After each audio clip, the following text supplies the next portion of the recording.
Kanye Udoh, the transfer from Army to Arizona State running back, is a candidate to break out in the 2025 season. We'll talk about it right after this.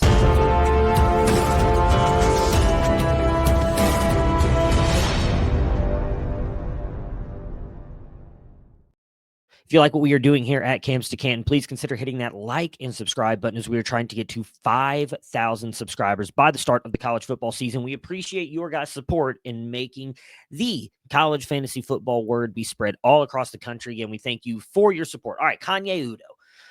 Man, I like this kid. He's a fantastic prospect and a very intriguing fit here at Arizona State, who we just saw have a great game in Kenny Dillingham's second year as head coach in the playoffs. Should have beat Texas in the playoff, and a lot of that due to their star running back, Cam Scadaboo. And I think Kanye Udoh could come in there and do somewhat of what Cam Scadaboo has been able to do for this offense. Let's talk about Kanye Udoh, though. He transferring in from Army. He was a running back in the 2022 class. He was a two-star from New Jersey. Now, he started 4 years for his high school, St. Augustine Prep in New Jersey. As a freshman, he only played in 6 games, only had 3 carries, 30 yards. Not bad, right? 10 yards a carry. In his sophomore season, again, only played in 7 games, but had 140 carries for 874 yards, averaged 6.2 yards a carry, averaged 124.9 yards a game, had 5 games with over 100 rushing yards and 4 touchdowns. Going into his junior season, yet once again, only played in 7 games, but 129 carries for 648 yards. We saw a little bit of a dip. There was rumors that he was dealing with an injury. 5-yard average per carry, 92.6 yards per game, 300-yard rushing games, and 6 rushing touchdowns. But then as a senior, broke out.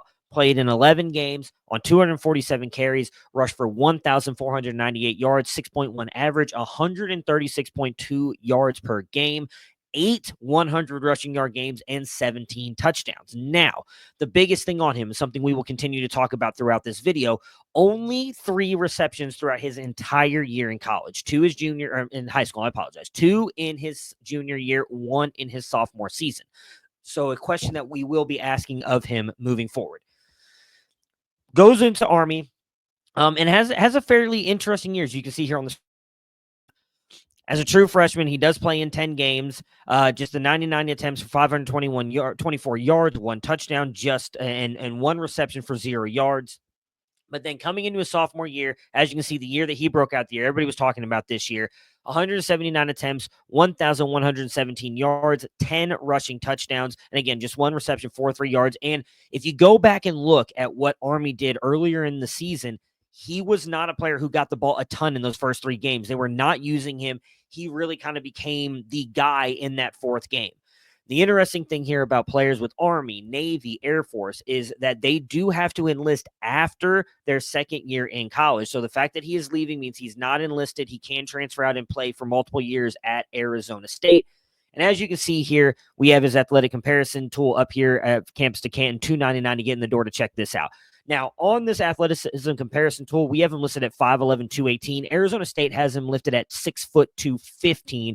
We do have him at 21.9 miles per hour, long speed. That is incredible for a running back, especially at his size. And you can see his athletic comps there, right? The law firm of Ben Jarvis Green Ellis. You've got Noah Cain on there from LSU, Vic Ballard, who was in the NFL for a decent amount of time, and even Chip Trayanum, who was fairly good at Kentucky and Ohio State at times, also an Arizona State player at one point in time. What makes this more interesting, obviously, as well, is the running back room that he is coming into, right? We know Cam Scadaboo is going to the NFL. He's had an incredible 2 seasons with the Arizona State Sun Devils, got the Senior Bowl invite. He's going to go off high draft pick, I would guess, and have a really good year. Kyson Brown, who's been the guy that they've kind of leaned on the most here, has actually had a fairly good season for them as well when they've had to use him. Him and Jason Brown have kind of been the guys. Kyson Brown this year on 73 carries, 351 yards, 4.8 rushing yard per average, does have the 2 touchdowns, but he also catches the ball as well. As had 13 receptions, I believe it was, on the year, which is intriguing. Yes, 13 receptions for 189 yards and 1 touchdown. Again, something that Udoh doesn't do, which we will talk about later, but they do have other players as well. As I mentioned, Jason Brown, the sophomore. They will still have Alton McCaskill, who came up from Houston, was a really good player at Houston until the injury, and we just haven't really seen him bounce back to that here at Arizona State like we hoped he would. Still has one final year if he wants to use that at Arizona State. And then they have the explosive receiving threat in Raleek Brown, who I think could also, if used the right way in the receiving game, could be a just dynamic weapon for Kenny Dillingham. But what does Udoh bring to the room, right, as a runner? For me, I think he runs extremely well behind his pads. He knows when to drop that shoulder and take defenders out, runs easily through arm tackles, and is not afraid to run through defenders. Behind the line of scrimmage, I think he shows some very good lateral movement and vision. And obviously, as I mentioned earlier, with the 21.9 miles per hour, really good speed. When he gets going, he can break away from defenders, and it was a home run threat once he breaks through that line. But in my opinion, he is mainly a north and south runner. Like once that hole's opening up and he's through there, he's taking defenders down, he's trying to get to the end zone. He's not a guy that I think you will see dance around in the backfield as much. Again, though, lacks the receiving upside, which I think is going to be the biggest difference fantasy-wise between him and Cam Skattebo. Cam Skattebo last year led the room with 265 carries minus the playoff game against Texas. 265 carries out of 521. That's 50% of the workload.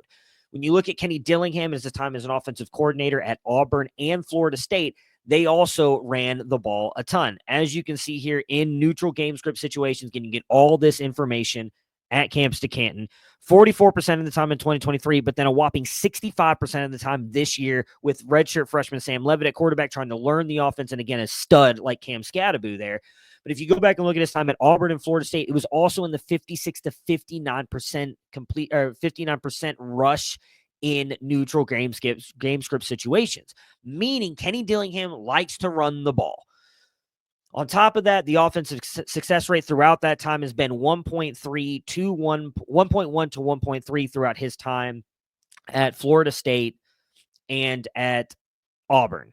You look here, fantasy points per game. This is going to be the big one here. Obviously, in 2023, he was right around that 15. He had some games where he jumped up into the 20 mark, but most of the part landed right around the 15.9 to 28.3 fantasy points per game. In 2024, though, Cam Skattebo was amazing. He had 31.2 points per game and actually finished the year as RB2 with 374.8 points per game. Kanye Udoh, on the other side of things, only finished with 169 points, averaged 13 points per game, and finished as RB70. If he can get 50% of the workload like Cam Skattebo did, I think his upside is incredible, and I think he can go from a RB70 to a top 24 running back in fantasy formats. Again, you have to limit some of his upside here because we just haven't seen him be used as a receiving weapon. We can't say that he won't be, but in high school, only the 3 catches, and at Army, they were never really asking him to do. They had 2 receptions in the 2 years there. But we do know that they have Kyson Brown and Raleek Brown, who can be extremely good in that aspect. So they may not need to lean on him in that aspect and just use him as that hammer, speed, physical runner, kind of like what we saw at Cam Skattebo the past 2 years. And I think Kanye Udoh can slide easily into that role. I know they've got a fairly loaded backfield, especially if none of these guys transfer out. And I think that this will be somewhat of a committee. But I do think at the end of the day, Kanye Udoh leads this room as the main physical rushing threat for this offense. And he has a chance, again, to jump up from that RB70 he finished as in 2024 to a top 24 running back because of the workload. He is currently only 8% rostered on fantasy leagues right now, so you may not even be able to trade for him because he's not rostered anywhere. He's a player that I don't think should fall out of the third round of freshman supplemental drafts when they kick off here in March, April, and May. Guys, pick this guy up. He is a free square. I promise you'll be starting him almost every single week. Again, it's hard to predict someone's going to be exactly what an elite player that he was this year for fantasy and Cam Skattebo was, but I think Kanye Udoh can bring that kind of physical mentality. He's got the home run speed, physical runner. He's got great vision. And with Kenny Dillingham and his willingness to run the ball early, I think Kanye Udoh's in for a breakout season in 2025. What do you guys think? Let me know down in the comments, and we will talk to you guys again soon.